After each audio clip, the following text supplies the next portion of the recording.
Now, let's. Andalusia Marine, located in Andalusia, Alabama, your express, all-wheel stick steering, Polarcraft, Starcraft, veranda pontoon dealer. One call heating, air, and refrigeration, Mr. Stephen Dubb, air conditioning guy you can trust.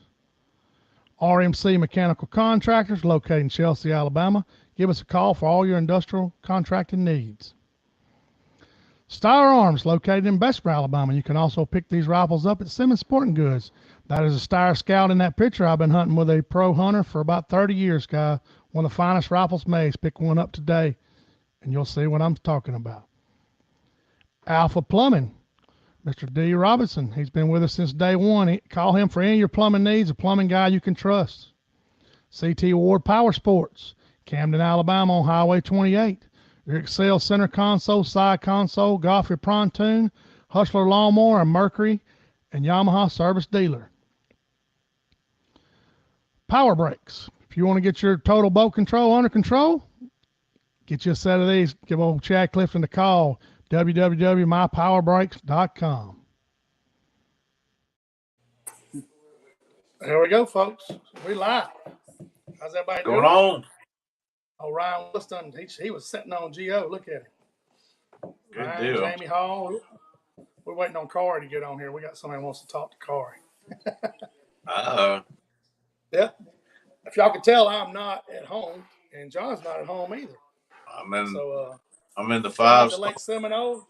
Tell five me star, the 5-star hotel, the only 5-star in Sneeds, and the only hotel in Sneeds, Florida.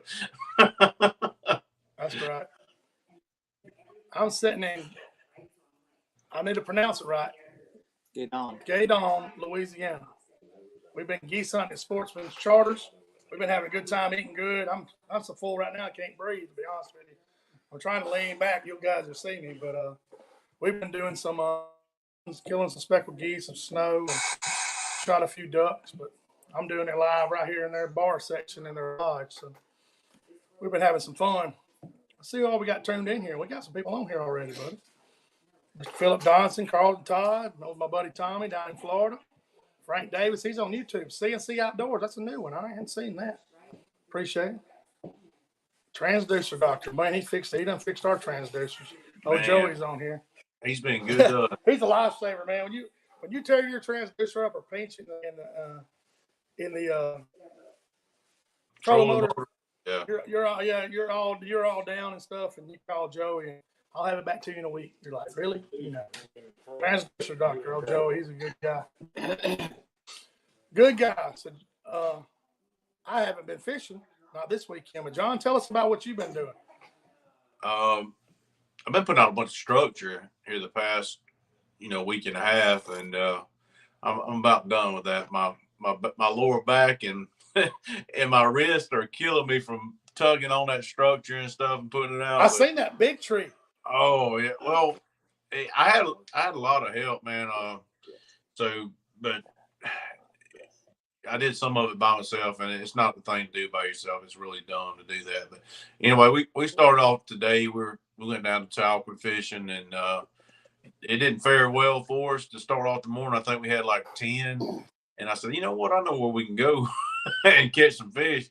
And it's close to here, and we're going to stay up here by Seminole. So we left down there and came up to Seminole, and we had a heck of an afternoon. And we made the best of it. That's what you got. You got to adapt sometimes, but it's been an enjoyable trip. We're going to fish here tomorrow and then head back to Alabama. Yeah, y'all ended up with a limit this evening, right? Didn't you? We did. Yeah, now, I caught some good fish. John said he found some big schools. Yeah, if you told me first thing this morning that was going to happen, I would have called you a liar. Yeah, John, I was in the blind, guys, and John called me, and he was like, hey, man, it's starting to stink. And I was like, if there's not any fish active in those certain areas, he said, I'm going to Seminole. So he loaded up. They say my picture's freezing up some. As long as y'all can hear me, guys, we're on Wi-Fi here, but I don't know how good the signal is. We're just going to roll with it and get the show done. So. I can hear you fine, but you just keep glitching. Right. I think so, too. Like I said, we're out in the middle of rice and crawfish country here, buddy. It's flat. You can see for 10 miles here where I'm at. So I wish it was crawfish season. You can bring some back. It's soon, you know. We sat and talked with a guy, Will, last night, and he explained the rice farming to us, and it was neat. It was and the crawfish, and I didn't, you know, I've always just ate crawfish and drank beer. I never knew the whole structure of farming and everything, and it was interesting. But what's funny, guys, there's a ditch that runs through here where they flood all these fields. They catch crappie in this ditch out here when the water's running. When they had a good bit of rain, it's crazy. They catch them right out here in the ditch. I mean, I say ditch, it's 10, 12 foot wide. So, Chris, what color he commented on this other day. What's that? What color they use, Shane? I don't know. Hey, the water's muddy. I guarantee you there's a lot of minnow fishermen stuff here. I imagine the crappie, a lot of crawfish. What do you think? The small crawfish? Oh, I bet they do. I would imagine. You go like with a motor oil color or something like that. It looks like a crawfish. Oh yeah, I guarantee you. Chris is making a comment here. I drove right past Chris. We drove past on the way down here. He said, "Man, you drove right past me. Didn't take me with him." Promotion at work. He'll have to tell us what it is. I seen on his Facebook page he got a promotion. So good congratulations deal on that, Chris. I seen that. I seen that, man. Them high dollar shells. Oh man, woo. Let me tell y'all something. Duck shells are very expensive, and the way I shoot, it's not good. You know, way expensive. You know, I looked at some duck shells. They're what, $30 a box? 20 something, and the bismuth and tungsten shells are like 60 and 70. I wasn't even looking at them because I scare a lot more ducks and geese than I kill. So believe me, but it is fun, guys. And we met these guys. What's cool about these guys?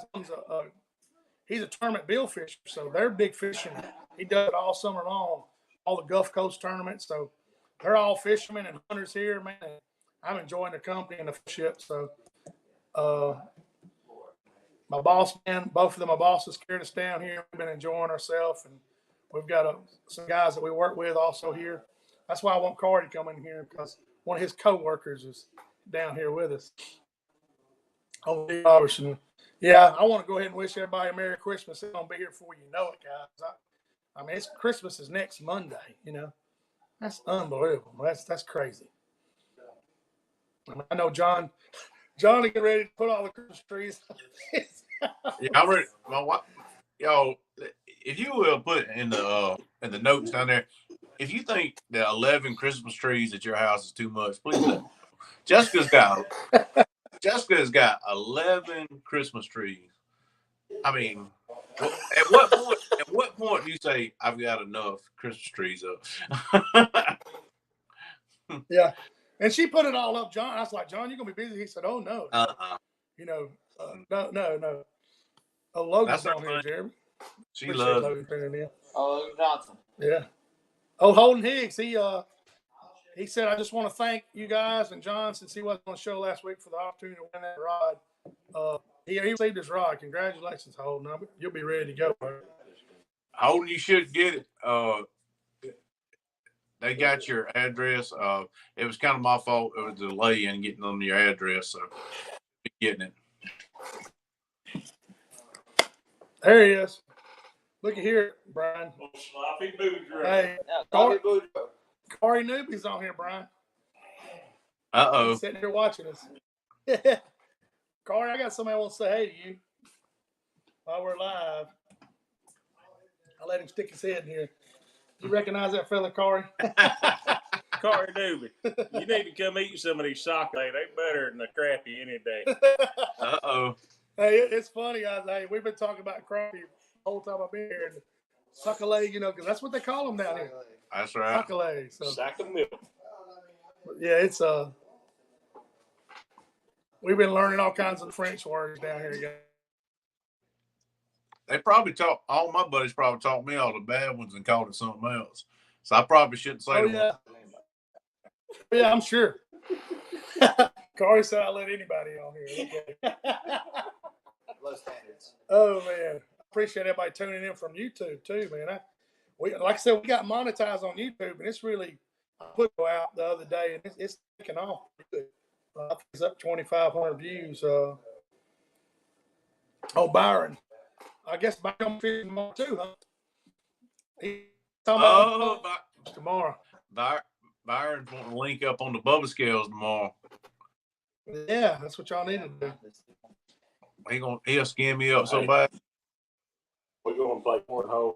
Okay, I'll meet you on the barn in a little while. Yeah, that's Byron's gonna be down there. So, John, you could tell them about those Bubba scales, how you can do that. That's interesting. So the new Bubba scales, if you get the Pro Series, got a tournament edition on them, and you can link up with friends. And as you weigh a fish, your friend will get a notification. You can kind of compete against each other. I've tried it one time and wasn't successful. Kevin Hicks and I tried it.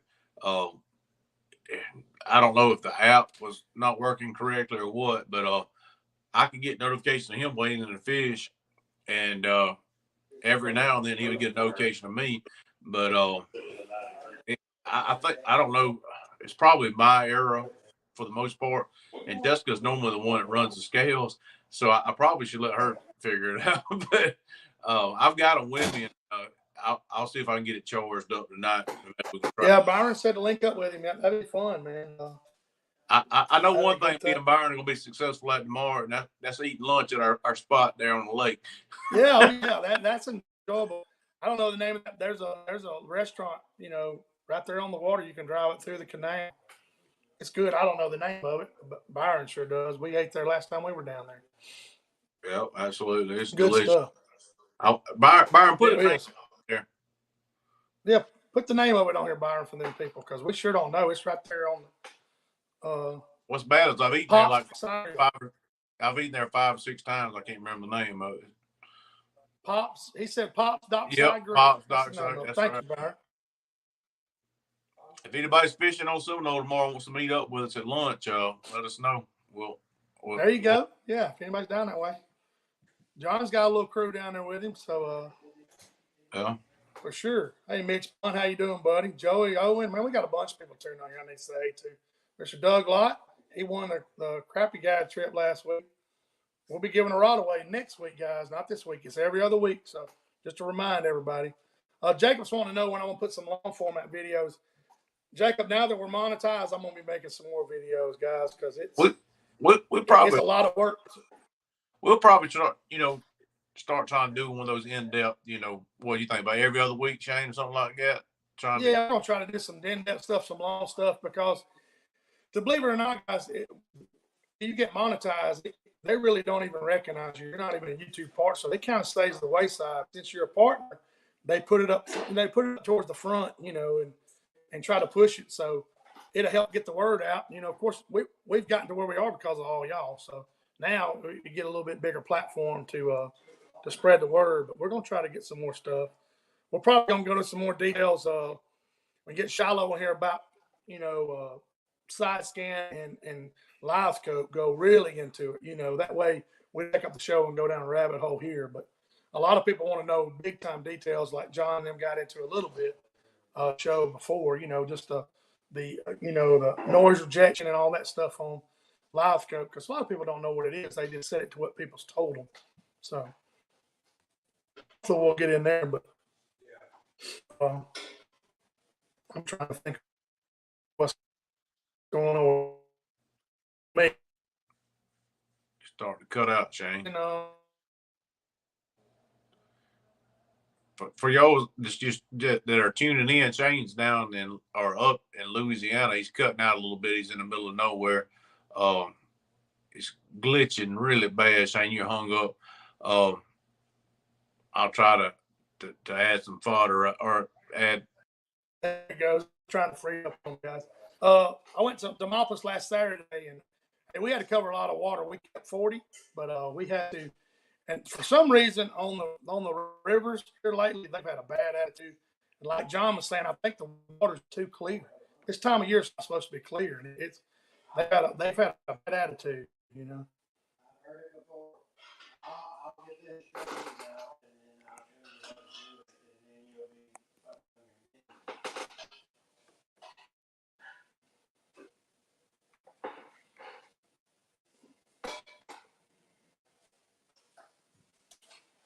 I'm going to come back in, John. I can't hear nothing.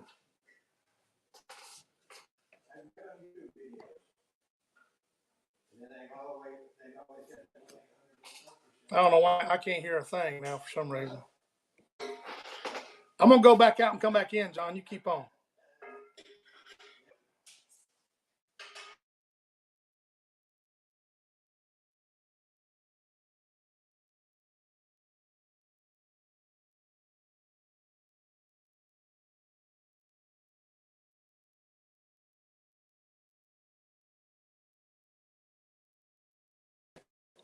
All right.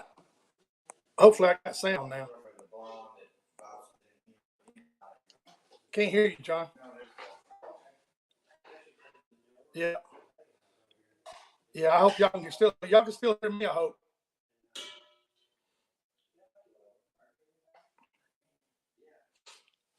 Anyway, y'all still hear me? I don't want to mess the show up, so.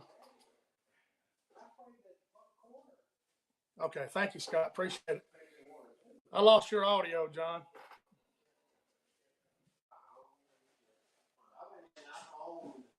Trying to let him know I have to cut my phone off because it goes crazy.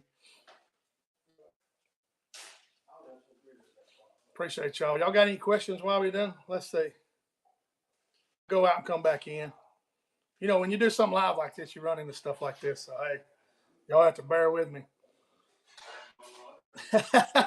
Mitch said, give me some sign language. I appreciate y'all hanging on. Yeah, I knew I would be freezing up down here, guys. It's don't have a great signal down here. For sure. John's going to come back in. Appreciate you, buddy, tuning in from Tullahoma, Tennessee. Let's see, Jolly Pensacola. Appreciate it, man. Trying to get us some questions till he comes back in here. There he comes. Let's see if it happens here. Hey. There you go. I was trying to fill in while you were out, bud, but I don't think anybody could hear. It just waves down here. We're gonna get through the show, guys. It just kind of comes in waves. Like I said, I'm in the middle of Louisiana. I'm down south Louisiana. So. Oh, I thought you were north. Yeah, no, I'm down here in the bayou, buddy. I'm talking about I'm down here. Y'all got some questions? We'll go through it. Well, like I was saying, I kept 40 in Demopolis Saturday, and they had a bad attitude, guys. We caught 3 or 4 fish off each stump. If you'll go to Shane Jones Fishing YouTube, you'll see some of the video. I made some side scan video and stuff of a few fish we caught, but and then I went Sunday to Miller's Ferry, and those fish had a real bad attitude, man. The water's super clear down there. God, as clear as I ever seen it. And you know they had a bad attitude too, but we caught a few, caught some big fish. But I'm looking forward to a little rain, you know, to hopefully get the water dirty. What's the water look like in Seminole? So. It looks about like it did. Seminole's odd. It keeps kind of the same color, you know, most of the time. Yeah. It's got that pretty green color. It's funny to me. Seminole makes your electronics act differently of most places you go. I don't know what it is about the particulate in the water, but it makes it act differently. Yeah. What do you have to adjust, John? You can run a game real hot. I don't know why, but I remember you saying that. I remember you saying that last time we were there. Yeah, I'll run it real hot. Yeah, what are you running at 80%? What are you running on 80? What are you running? You'll get up like 76, 77, and still not hot for that screen. Yeah, not have much grain still, you know. That's hot, especially for that big screen. For sure. Sure. Let's see. Make sure I ain't missing no questions, guys. Because I know they'll start popping in here. Our favorite little eating joint was closed down tonight. We had to go, which we went to the one you and I went to before we had the steak joint, but the other joint here, it was closed down to put new floor in there. So the Mexican place? Yeah. I hated it. Yeah, that's a pretty good place. We enjoyed that. We had the Mad Adam tour. We were down at Seminole back. When was that, John? It was in the summer, wasn't it? Somewhere in there, yeah. It all starts running together on me. Yeah, man, we enjoy ourselves. So, Scott Seals is wondering, have any of y'all ever thrown an underspin? I have years ago. I don't throw them that much, but But I have, Scott. You thrown one, John, in a while? well, when I used to troll, I troll those willow blades, but I don't know. I've seen times where I'd love to have one on the boat when it's not going correctly. Oh yeah. Anything to add a little bit to it, you know what I'm saying? Oh, yeah. I mean, I've thrown them, but yeah. I mean, heck, if they bite it, I'll throw it. I mean, if somebody's wearing fish out on 100 spin with me, I'm tying one on. So I'm not prejudiced to nothing. So I just don't have a lot of them, Scott. But if you catch a lot of fish on it, hey. So Tommy was wondering if you sold your graphs and what you're running now. John's still running the same graphs, right, John? I am. I hadn't really. I asked if anybody was interested. I had a couple people interested. I hadn't really put them for sale per se, but if somebody is interested, they need to let me know.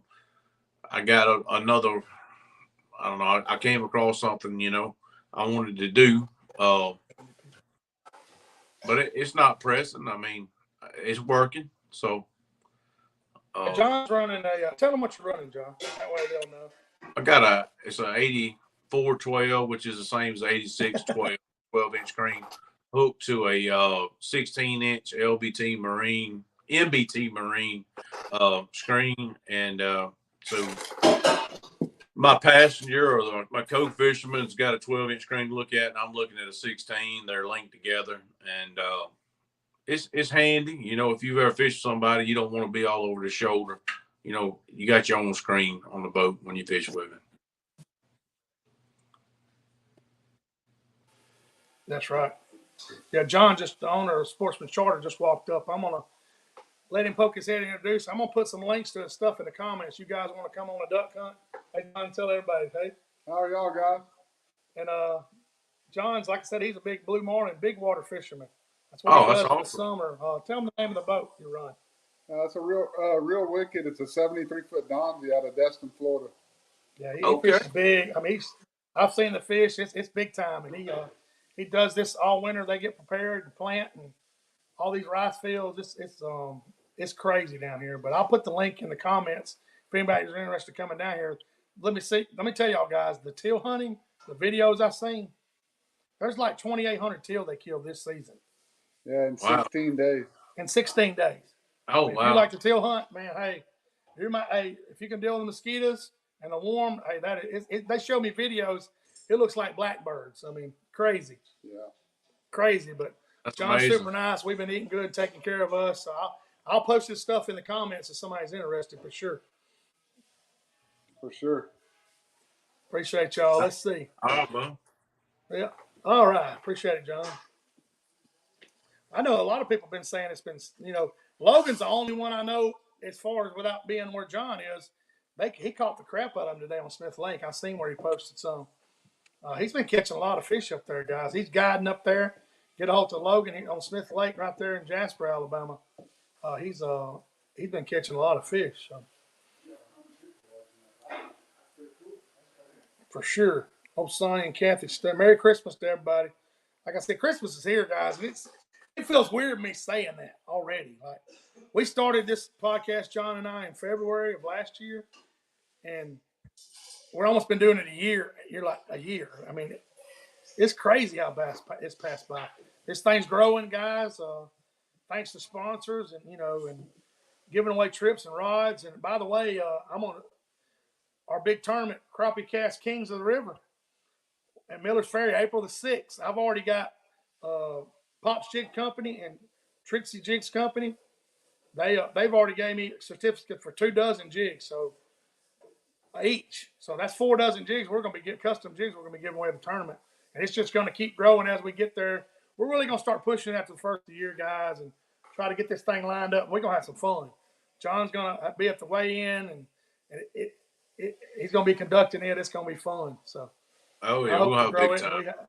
It's going to be a good time, guys. Fellowship, April the 6th. I mean, chance to catch a bunch of big fish. I think Jessica's going to help her way in too, so she's going to be excited. She's a lot of help when it comes around anytime you're dealing with fish and stuff, because she fishes all the time. So we're going to have a big time with it.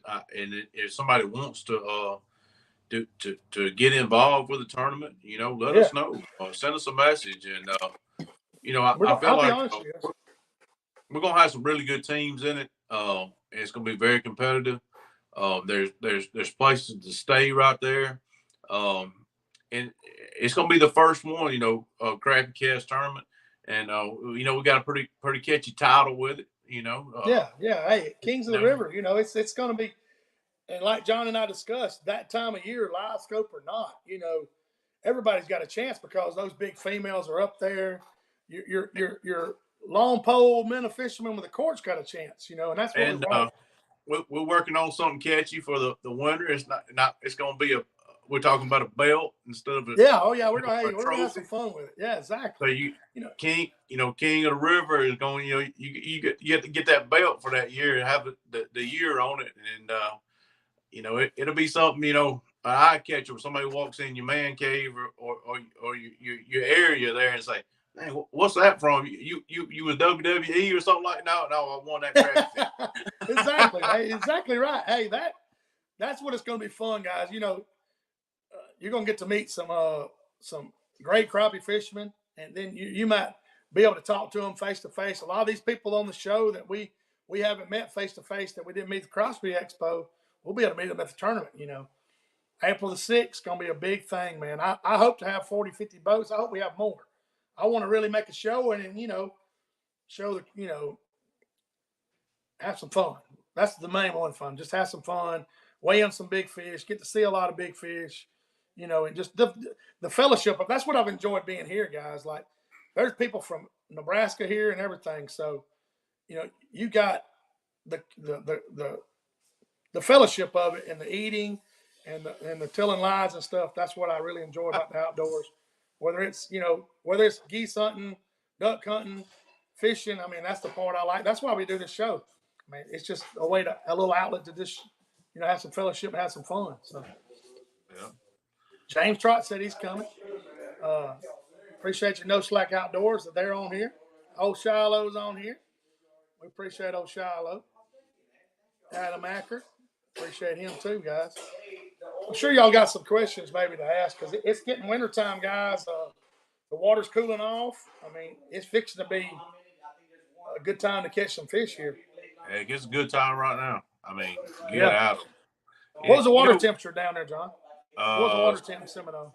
52.5, 53, I think it was. Yeah, okay. Hey, so cool. I try to tell everybody, back where I live, it's like 50 this week. Anyway, if the wind's blowing and you can't get a day in fishing, go put out some brush or something, because a lot of your fair weather fishermen, if it's real cold and wind's blowing, they're not going to be at the ramp. We'll put you out, you use some spots, so you'll have somewhere to fish, later on. So that's what I did this past week. The wind was blowing bad. I didn't want to fish in the wind if I didn't have to. So I went and cut me some stuff and had it staged up by the lake and went out and sank it, and here's the tip.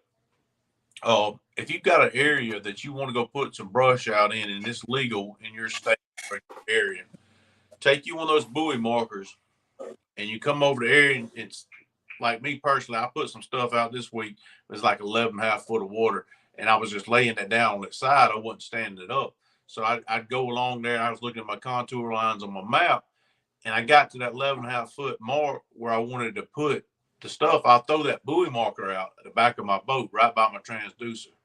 All right. So then when I come back to put my brush out, I can just put it right there by the buoy marker, and I'm right in the depth of water I want. You know what I'm saying? So when you're putting that brush out, throwing that buoy marker is very handy. And it also helps you if you want to put another piece of brush right out by the piece you put out. Say you doing it out of a smaller boat like I am. I've got one big top. I put it out by the buoy marker. I want to go back and get another top and put it right by it. You can stack that brush together when you're using that buoy marker. Right. It just helps when you're putting out that stuff. Yeah, you had a big tree in your boat, man. What kind of tree was that big old foot? It was a popcorn tree. It's the first time I put a popcorn tree out. That was a big tree. I let John take a picture, and his whole boat was full of tree. It was. I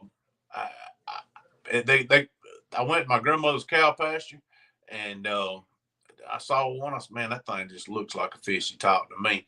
And a lot of people are talking. So I got a lot of comments on that, and I want to talk about that too. All right, so when I go put out brush, you know, I'm just putting stuff out. Sometimes it's got leaves on it, sometimes it doesn't. Sometimes it's sticky, sometimes it's not.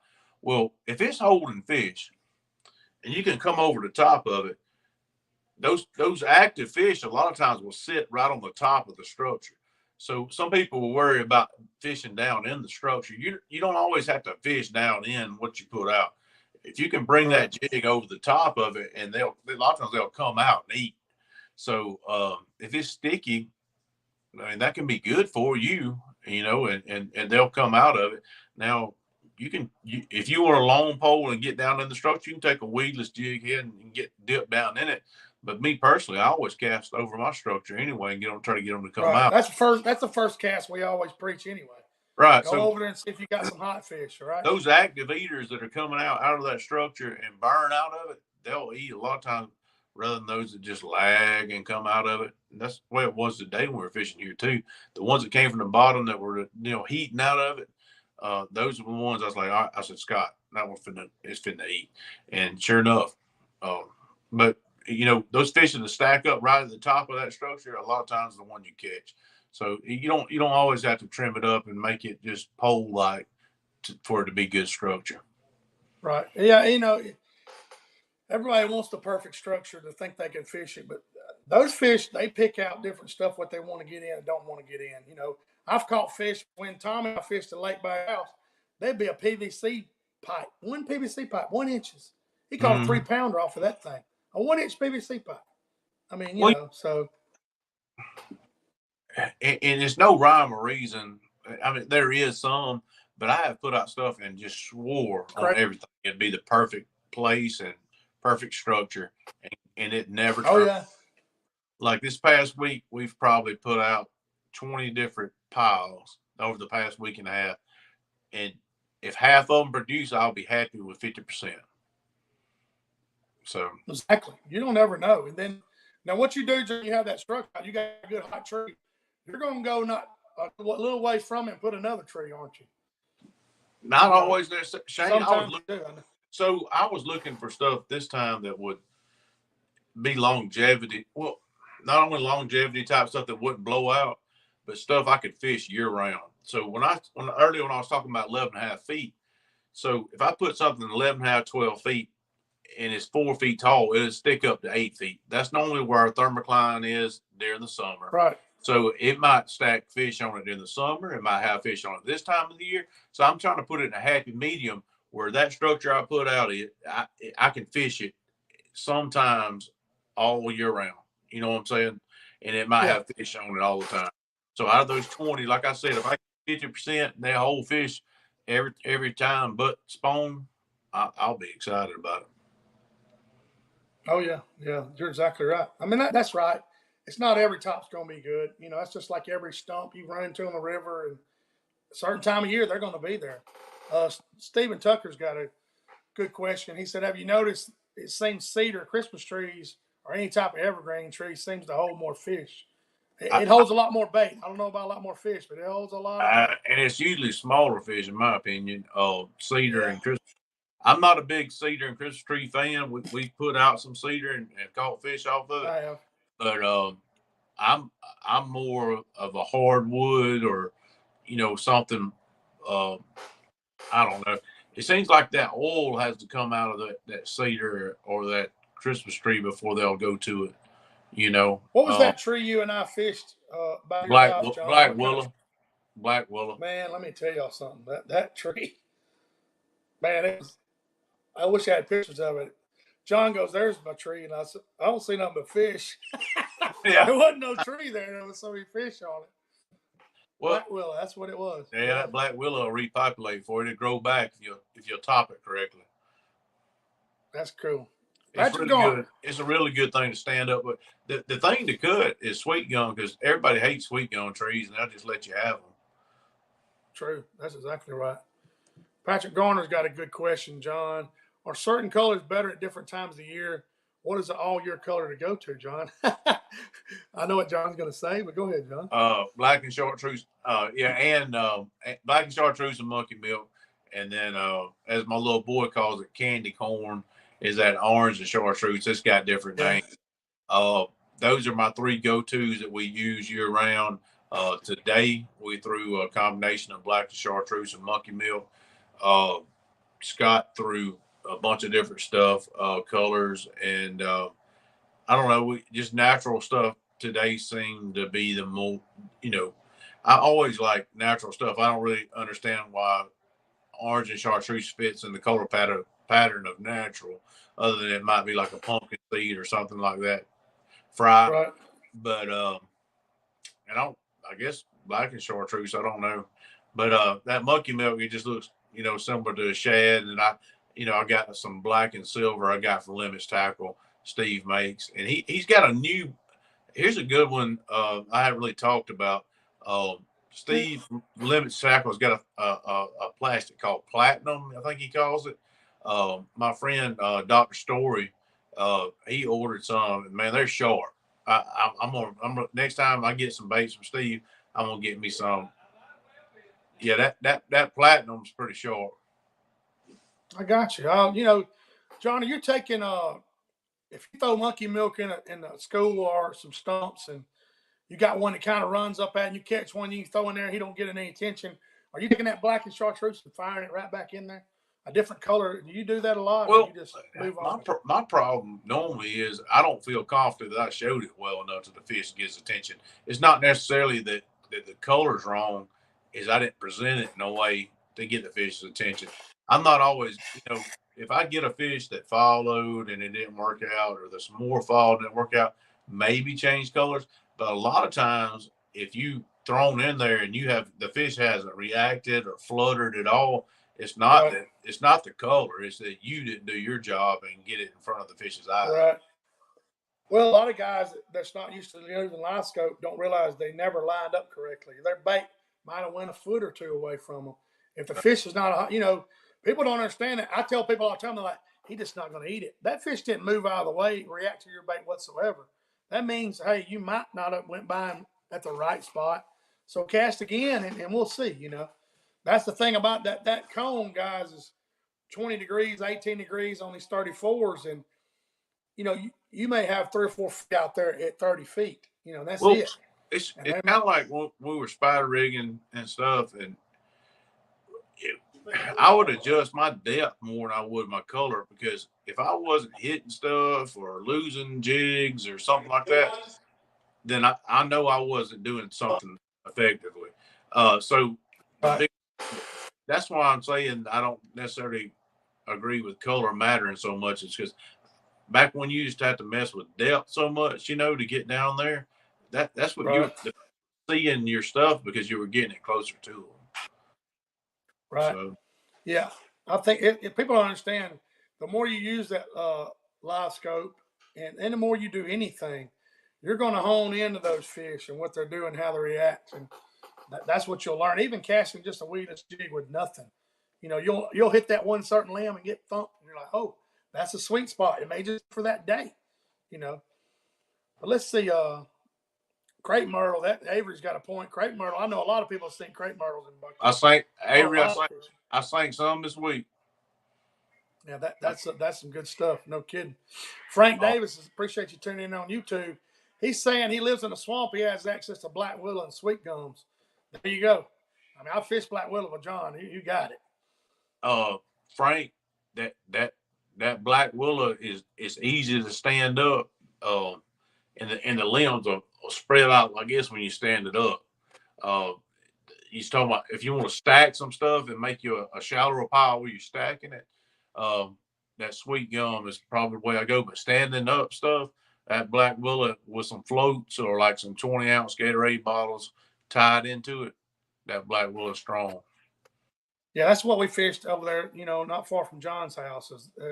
He had that thing stood up like yay, and they were in there, man. I'm glad you brought this up, Rusty. He wants to know, did I try those 6 cents baits and how do they work? I did throw them. Rusty, they're thin, and I had to super glue them, and they fall real slow because I rigged it on his side. And I caught a few fish, but I really can't give you a good report because they had a bad attitude Sunday with everything I threw. So I'll give you a report once I really get to put it in front of some active fish and see how they treat it. And maybe next show, I'm going to fish all weekend, hopefully this weekend, and hopefully get on some fish. But I did throw it a little bit rusty, but I threw the gray ghost all weekend, this past weekend, and broke the old John Deere stump bug by bonehead. I'll use some limits tackle baits, and I'm chunking everything at them when they have a bad attitude. So I know John's the same way. It just when they got a bad attitude, you got to try everything. Maybe you can find something that makes them fire, you know. And sometimes it's the way you present it. Like today, some of the fish, like we just have to get in the middle of them and just do a little light twitch, you know, and just bring it all the way through with a light twitch, and one of them just come up pop. Or sometimes it just be a slow, a foot over the 3 or 4 fish, and the one that was hot would come up and get it. Or we'd get one following and we'd burn it a little bit, you know, but you just got to try different things once you get them following until you find out what the niche is for that group of fish. And they're like John saying, the schools are different, the fishing different. Day to day, it's crazy. I mean, one day you can't do anything wrong. It splashes and here they come, you know. And then one day you got to really shake it and put it down in them and do whatever. It's crazy, David. And that's what makes it fun. Somebody asked some question about some bamboo. Here it is, Mark. I'm trying to get to it, Mark. He said, what's your thoughts on bamboo, John? I put a little bit of bamboo out. How much do you put out? Man, I love bamboo because it's so easy to come by. But, Mark, the bamboo I've put out, when it's first put out, and it's real limbing, I've had a lot of problems with it being smaller fish. Once it starts losing those limbs and it's just the tubular parts, basically like pipe. So you skin the bamboo and get all the limbs off of it, and you shove them all in there and made basically what would be a steak bed. It starts holding better fish. I've got some out that's been out for like 4 years, and it's holding bigger fish now because I've noticed it's not as limby as it was. So if you think it's if you want to make something that's going to be better, as soon as you put it out, skin the bamboo, all the limbs off of it, and then jam it up in a bucket and cement it in, then drop it.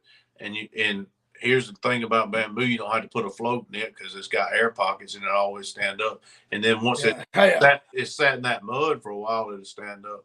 But it will blow over. Yeah. I'll tell you, I've got some piles of bamboo. Oh yeah. I have done, man. I had to put some kickers on some. Yeah. Yes, it will. Like you said, I noticed that too, John. I saw some bigger bamboo and didn't have any limbs on it. I noticed the fish got on it pretty quick. I've got a little bit of bamboo down to Memphis I fish, and it holds some fish. I don't know if it's those big fish feel like they can just sit down in it in the bottom of it, the cradle of it, and come up, or what it is. But it's kind of like steak beds, you know. They seem like steak beds hold bigger fish. They do. I experienced that with, we talked about that before on the show. I've sunk a few steak beds. Of course, they're all springtime stuff, for sure. But I'm sure the main river's in play about everywhere. Did you fish the main river channel today, John, or did you? Just off of it, yeah. Just off of it. So, we fished some ledge stuff, and eased off on the flat, and we got lucky on one little spot, Shane. We just were covering some water, and one of them was just loaded up. And I said, like I said, that kind of flipped the script for us. We went from a not a good day to a great day with that one little spot. Exactly. Yeah. And, that's why you keep going, and you get that positivity added to you, and then it makes for a better day, and you start, going further and looking and quit second guessing yourself, and that's what happened for us. We got lucky. Yeah, there you go. Well, your past experience told you when you seen them fish, you're like, oh, here we go. Light went off. We're going to catch these, End up catching a limit, 60 fish, which is strong. Because I talked to John, like I said earlier, midday, he said Talcum was slow. It was kind of dead. So he loaded up, and they're going to fish Seminole tomorrow anyway. So they went on and done some scouting. So tomorrow, I'll hit hot and heavy in the morning then. Yeah, I feel like we have a good morning. That's good. That's good stuff. That's what I try to tell people. Some river systems change by the day, but if you can, oh, yes, right. Kevin wants to know where the boss is. The boss, she's at the house playing. She loves watching Christmas movies and doing all that stuff. So our oldest was home from college, and they're having them a big time. For everybody that knows Jessica, she they call her the boss for a reason. She likes to be the boss, but it's her birthday month. She doesn't always get a birthday day, a birthday month. So I think she John's her been out a friends. while. Yes, she and one of her friends went out to eat supper tonight, and she loves lamb chops. So they went and got some lamb chops over in Enterprise at the Raw. So they had a big time. Yeah, that's where she is. John's in Seminole, and I'm in Gaydon, Louisiana. Yeah, I was pronouncing it I have to say Gaydon, right? I was pronouncing it wrong, Gaydon or something. Everything's Creole down here, so they corrected me pretty quick. But yeah. Scott, my buddy Scott came with me, and he said, I ain't got to go fishing forever. Let's go. I said, well, let's think about a trip. I said, we'll start down south and go to Talcott and then come up to Seminole, and that's what we did. It's been a good. We got some fish. We're gonna get to show out the new fillet knife my mom bought me for Christmas. So. Oh yeah, you got a new R12 Rapala. I did. I charged mine up the other day, John. I had those 40 fish from Demopolis, and I was so fired up to use it, and I forgot to charge the batteries. I was like, oh man, I wanted to use this thing. The only thing I don't really care for about, I wish it had that thinner blade like a Bubba does. I'm gonna see if that Bubba blade will go in that R12. It will. I stuck mine in there, John. It will. Good. It definitely will. I knew Patrick Stone. He bought a thin blade for his, so for sure, man. Oh, Scott Dees, man, I appreciate this comment. Go ahead. That R12 has got more, you can definitely tell the RPMs are way more turned up than that Bubba. Oh gosh, yes. So what Scott fillet a lot of fish, guys. Scott Dees, he's saying, guys, I know I'm speaking for a lot of us. We appreciate all the great information y'all share, man. We appreciate y'all being on here. Yeah. I mean, John and I do this off the air too. I just got off the phone earlier with a guy since I've been down here. This is what we like to do and share information and hopefully, help everybody get, better at catching a few crappie and then and sharing information with us on top of that. I mean, hey Scott, sure. Oh, Scott Dees done won 2 of those Division II Alabama Crappie Trail tournaments. Yeah. They're gonna make you move up to Division I halfway through the year if you can. Yeah, exactly. Yeah, he's trying to go for the sweep, and he's telling me he's still learning. I think he's sandbagging on us. Shit. Hey, I talked to him the other day. I said, son, you gonna have to move up. He's doing good. I think so too, man. He's a good friend, and he's a super nice guy. He's been good to us on the show, and we appreciate it. Yeah. And as a matter of fact, let's talk a little bit about that Yamaha program that they got down there. It's a community college, yes. Yeah, the community college, the Marine Electronics. They're at Yamaha University. Gosh dang it, they call it CAC. Scott, he'll put it in the comments, guys. Yeah, I'll mess it up the too. name. I don't want to hose it up, the name of it, but if you got a kid or something or a family member that's wanting to go and get into a marine electronics or marine outboard repair or anything, they've got a course there at the community college where you can go and learn how to work on those things. So Scott is a recruiter and helps the college. He's been really good to us. And what is it, Shane? He posted it. Coastal Alabama. I knew it. Yeah, Coastal Alabama Community College. Yeah. Coastal Alabama Community College. If you've got a family member or a loved one or anybody, friend that wants to get into, working on in the marine industry, they've got a course there for you. So definitely look into it. It's down in South Alabama. There it is, Foley, Alabama. Yeah. But anyway, Yeah, back to Scott winning them tournaments. Oh, we're gonna have to. We got to talk. We finna move. He's in Division 2, right? We finna move him up to Division 1.5. What you think about that, Shane? Yeah, there you go. Yeah, there you go. We got to do something. We got. You know, he uses that excuse. He just fishes the river down there. You know where he's from and blah blah blah. That sucker's. He's doing good. I'm proud of him. Yeah, that's good stuff, man. He might need to weigh in on both sides and see if they can. You know, he can weigh in both divisions. Yeah. Exactly. Let's see. Larry Waller, appreciate you tuning in. He said after hearing y'all talk about that fish obsessed transducer mount, I ordered one with a quick click adjust.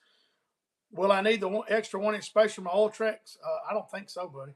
It sticks far to the left. Mine. Tell them about it. I didn't get there. I got the extra spacer, but I'm not using it. Yeah, you don't have to use it on your oil tracks, right? No, it sticks far enough to the left, guys. And it's 3 or 4 inches left. And I've got the Quest has got a bigger head on it than the original oil track, so you should be fine. Yep. Exactly. Yeah, we like to help. It's a pretty tough transducer bracket too, man, because I beat the crap out of mine. I've hit a lot of stumps with it. And it just clicks up and moves. It's built aluminum, it's built well. So, everybody's scared, Here's another thing.